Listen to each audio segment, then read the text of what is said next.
Switch gears now and talk about matters innovation. We are talking about salvaging the economy through innovation. And to help me in this conversation in studio, I'm joined by one gentleman who is passionate about matters innovation. His name is Jacob Kioko, who is a marketer and also a businessman. Welcome to the program. Thank you. How are you doing this morning? Very well. Yes. Yeah. Now, when we talk about saving or salvaging the economy through innovation, what are we talking about? We are talking about new ways of handling the same old thing, such that new blood is pumped into the way we think and the way we do things. Actually, as the innovator of the bottom-up, not the bottom-up, the dichotomous universal growth of innovation, I have developed several ways. I've made several breakthroughs in developing different economic models, innovative economic models, which will propel us to the next phase, so that we do not continue discussing one and the same thing without any new blood being pumped into our thinking. Yeah. When you talk about innovative economic models, tell us a little bit about those. One of them is the greatest economic reform program in human economic history, development of the capacity to raise investment capital from local resources in the domestic economy of a country. Africa has had a very rough time all through because of lack of investment capital. She depends entirely on handouts and heavy loans, borrowings, to finance her economy. Now, this particular economic reform program will salvage the continent from overdependence on others to finance her economy. We are now going to be able, if we adopt this economic model, we will now be able to raise our own investment capital. And this being a marketing innovation, the marketing profession is built on 4 pillars: product, price, promotion, and place, popularly referred to as distribution. Now, it's going to borrow very heavily on promotion, in that business and the market will join up their efforts, in that business will offer society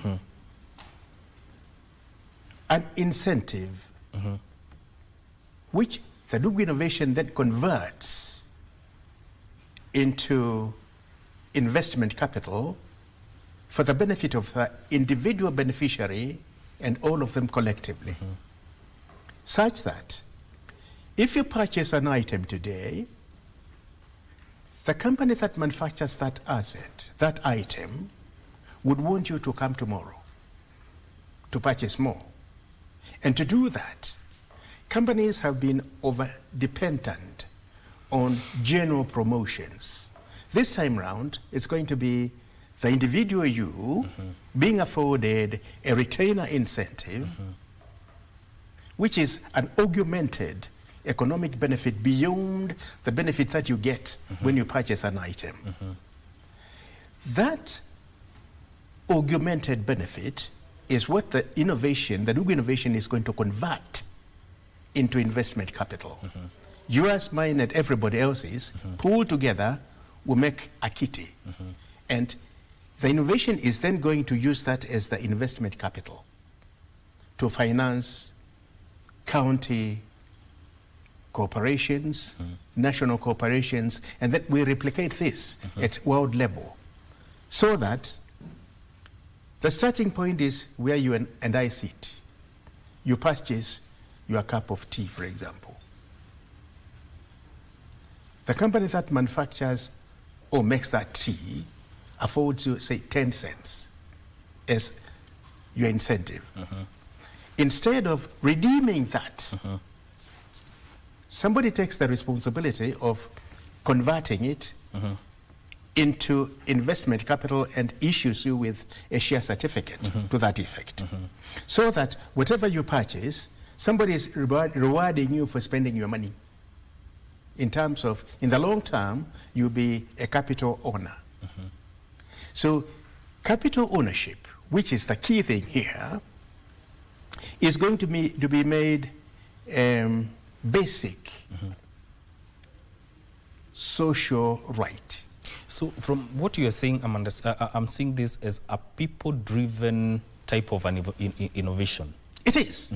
It is in every aspect. Such that as you go about your daily chores, as long as you're alive, you purchase. And as long as you purchase, the company that manufactures the item that you have purchased is ready to retain you, customer retention. And to do that will afford you a retainer incentive. And that retainer incentive is going to be converted into investment capital in your favor by the Migwi innovation. So that you roll from the bottom, you and your family, you form a setup, the satellite setup, and several families forming their setups, combining forces, will form the cottage economic unit. Several cottage economic units joining forces will form the county economic hub, and the 47 county economic hubs will combine forces to form what is named by the Migwi innovation as the National Economic Devolution Sector, NEDS, the equivalent of the GDP. Now, all the stages, right from the nucleus economic unit up to that point, the GDP, the current setup of the economy operates up to the GDP. But the Migwi innovation is going to go several notches higher, in that it's going to convert the innovation into an export product, so that we have joint venture business cooperations with all the countries of the world. And we train Kenyans and post them there to manage the joint venture business cooperations. The UNO recognizes about 194 countries. And what that means in practice is that Kenya will have business cooperations in the 194 countries of the world and post their people to manage them. Of course, the diaspora remittances will grow. And of course, part of the profits made by the joint venture business cooperations will be repatriated back home. So we are going to raise money externally without having got to strain locally. So that is part of what the innovation is supposed to do. At the higher reaches, we will lobby the WTO for accreditation of the innovation, and so that we can now go to the highest position in monetary terms and set up what the Migwi innovation calls the DIF, that is the Migwi International Finance, the equivalent of the IMF, and so that we can now start financing development in the African continent rather than depending on foreigners to loan us, to overburden us with loans to finance development. So everything is going to be homemade, starting from here. And this being a Kenyan patent, that Kenya will lead the way. Yes. And within no time, we are going to be there. The value of our currency is going to appreciate, so that, and since we are net importers now, the value of the local currency will appreciate to a level at which it could be considered the trading currency of the continent first, Yes. before we go elsewhere in the world. Yes. So the Migwi innovation envisages that we make do with what we have, and we have more than we need. Now, while we are still there, as long as we have rolled out the innovation to the world, several things are going to happen there. This innovation will tie down would-be illegal migrants in their home countries.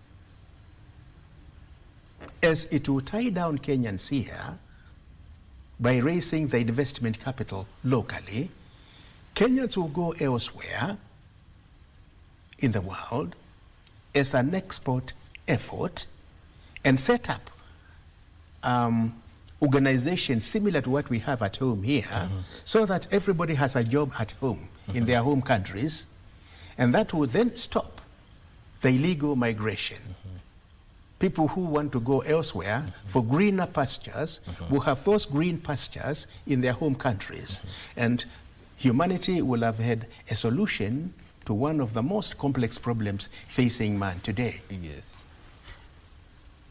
So innovation has a lot to contribute to human economic development, Yes. starting from home. Now, let's look at economic policies, or policies from within the country. Are they contributing to the right economic balance, and where is innovation in all this? No, I don't think so. I think they are, although they could be doing well in some areas, yet there is room for improvement. Now, the Migwi innovation is what I'm going to discuss, not other innovations. The Migwi innovation holds it that rather than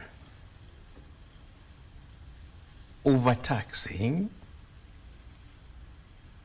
this innovation is going to enable the state to raise funds from the world over. Because as long as we have rolled it to the world, then the world is going to compensate us for the effort we have made. Like, for example, the stoppage of illegal migration. The money being spent by those who are affected by this menace is many times more than we need to manage our economy. The Americans, you know, the flood of armies of people from Latin and Central America flocking into the US, and also the flood of Africans going into Europe. Those countries spent a lot of money, massive amounts of money, in trying to check down on the illegal migration process. Now, they have so far not been able. And the only solution would be to tie down the would-be illegal migrants in their own home countries. And you cannot tie them down without giving them gainful economic engagements in their countries. And that is where the innovation is going to solve one of the most difficult human problems at our advantage. Because we are monopolists. We are and Migwi is Kenyan patent. And it being a Kenyan patent, we are monopolists in that area. So we have the control of all the inflows of money originating from that innovation. And that is only one of the many advantages that this country has, as long as it rolls out, it adopts the Migwi innovation. Now, the creation of jobs is one of the most sensitive issues being fought for currently by the youth. The raising of investment capital locally is the key to the problems that we are here faced with now. Because we are about 50 million Kenyans. If you are afforded, say, 10 shillings per item that you purchase, put together, you do your calculations, 50 times 10 will be 500 yes. million shillings per day. And that is an understatement, because there are people who buy more than one items every day. So my estimate was coming to about 100 shillings per person per day, calculating to about 5 billion shillings every day that we are going to be able to raise. And this is not the government raising that investment capital. It's Kenyans. It is the private sector raising that investment capital. So that the jobs that we are all eager to get will then be created using that investment capital. What is going to happen is, one of the programs, the economic reform programs developed by this innovation, is called the UEROP REVACOE, meaning Universal Economic Reform Program on Research, Value Addition, Commercialization, and Employment.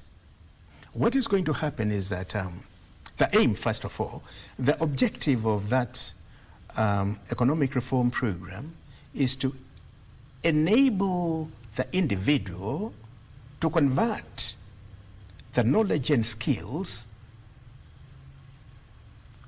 gained in training and school into a tangible economic substance to help the individual throughout life.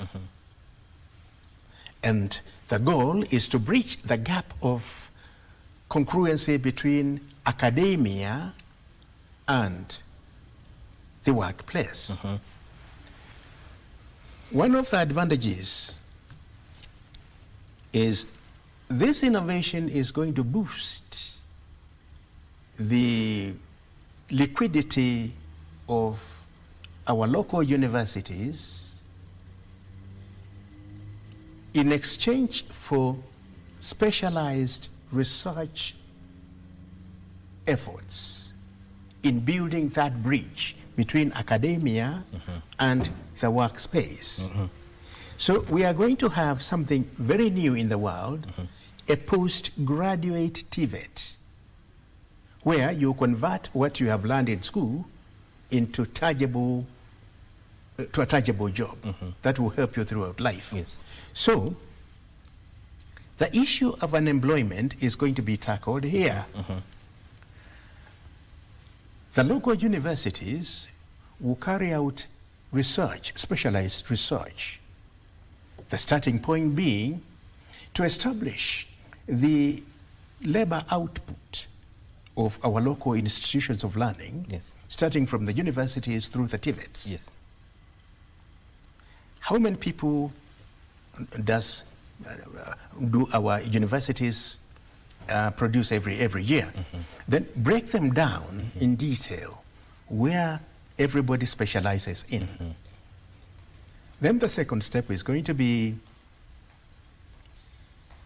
explore the economic potential of every county. Third step will be to establish the commercial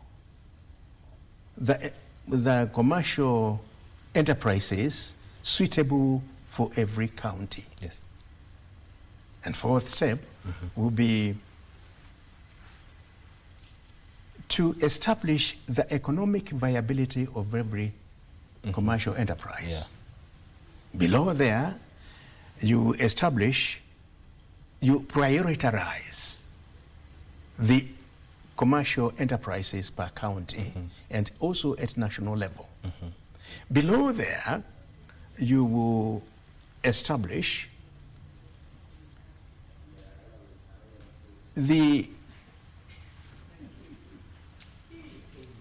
investment capital requirement per county as per their priorities. And below there, you have all the job opportunities in those county business corporations fitted with the analysis of the qualifications of Kenyans, so that everybody has a job locally. Now, even as we talk about that level of innovation, it's not going to be a smooth sail to achieve this, especially when it comes to economic innovation. So from where you stand, what are the major impediments that we face as a country in terms of utilizing economic innovation to the full? One single thing: lack of political goodwill. Nothing else. I say so because the Duke innovation is now 30 years old. And I have rolled in every government office trying to get political goodwill, because the magnitude of impact of the innovation on society and the economy is such a mighty wave that it cannot be rolled out without political goodwill. Had I been afforded political goodwill, I would have not only made a national but also a global rollout of this innovation. And as a result of this, this country has lost very, very heavily. In fact, the loss that we have suffered for lack of political goodwill cannot be quantified on paper. When I say so, I would like to show some of the correspondence that I have had in an effort. But in the interest of time, yes, let's first of all discuss those impediments that we are talking about when it comes to innovation. Yeah. Yes. Well, we are not alone in this, because from time immemorial, governments have always been very slow in implementing innovation. History states very clearly. Like, for example, the Italians, they neglected Galileo Galilei's views, the person who developed the first telescope. And they not only neglected, they actually cast him. And it took the Italian government 359 years to see sense, long after Galileo was dead and buried. And the church had to trace Galileo's grave to withdraw the curse. Marconi, another Italian man who developed the radio, was also treated the same. So it's only a few countries in the world who adopt innovation. One of them is Britain. When David Ricardo came up with the idea of free trade, he was accepted. The idea was adopted, and that made Britain great. The origin of Great Britain actually was David Ricardo's idea. So the issue of innovation, it is never easy because people do not. We are all weak, and we believe, wrongfully so, that our limitations are the true measure of limitations. So if somebody else comes with something new, usually there is resistance. I'm not surprised that I have met resistance. But we can improve on that, and we can solve this problem now and forever. Bwana Jacob, your parting shot. I'm told we are out of time. Your parting shot. Well, my parting shot is very simple. To Kenyans, silver and gold I have none, but what I have, I'll give to you. The Migwi innovation. Adopt it, because it will propel this country into the space of world economic leadership long, long before we develop the capacity for industrial takeoff. Yes. Asante sana. Thank you for making time to come to Good Morning Kenya and talking to us about salvaging the economy through innovation. That is Jacob Kioko, who is also a marketer and businessman and also a corporate owner of the dichotomous universal Growth Web Innovation. Growth Web Innovation. Yeah. Karibu sana. But we'll look forward to engaging you more on this because you have a lot to offer in terms of innovations and salvaging the economy. This is where we end Matters this topic. My name is Migwi. Don't go too far. Vivian is up next with Family Check. Good morning.